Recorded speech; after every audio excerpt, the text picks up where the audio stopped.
What if I told you a story about a British steamship, the largest moving object at its time, described as unsinkable, carrying the bare legal minimum number of lifeboats, hitting an iceberg in the North Atlantic in the middle of April, and then sinking with most of the passengers perishing? Then what if I told you that the ship in this story is not the Titanic, but rather a fictional ship known as the Titan? In 1898, 14 years before the Titanic sunk, a writer named Morgan Robertson wrote a novella titled Futility. In this novel, a disgraced naval officer named John Rowland finds himself working as a deckhand on the Titan, that is until the Titan crashes into an iceberg and sinks. The novel has so many similarities to the actual event that people began to believe that Morgan Robertson was clairvoyant and had a vision of the disaster. Both ships were traveling over 20 knots, which was very fast for ships that size. Both were described as unsinkable, both sunk in April, and believe it or not, both of them sunk about 400 miles off the coast of Newfoundland. The similarities were so eerie that Morgan Robertson being able to see the future was the only rational explanation for a lot of people. Now, I do apologize to anyone that was getting drawn into the possibility of a clairvoyant writer, but Morgan Robertson was not psychic.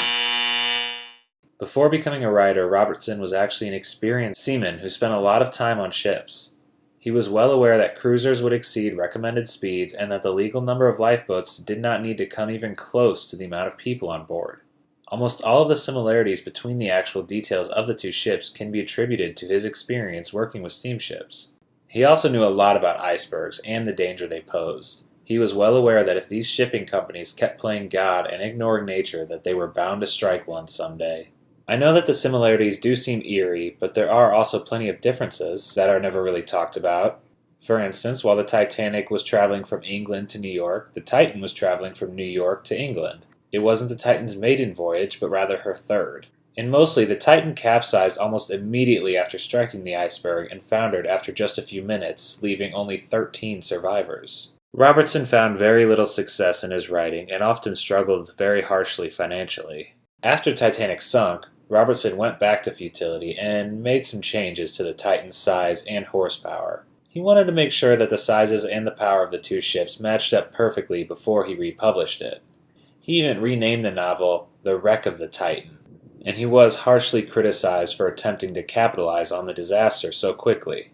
It is hard to blame someone who is so harshly struggling financially for capitalizing on the tragedy. It's even harder to be upset when you find out that republishing the book barely helped his situation at all. But I think it's important to take note of the true impact that the Titanic had on the media at the time. It wasn't just the print media or the silent films that were trying to capitalize on the disaster. Titanic wasn't even safe from unrelated novels published 14 years prior.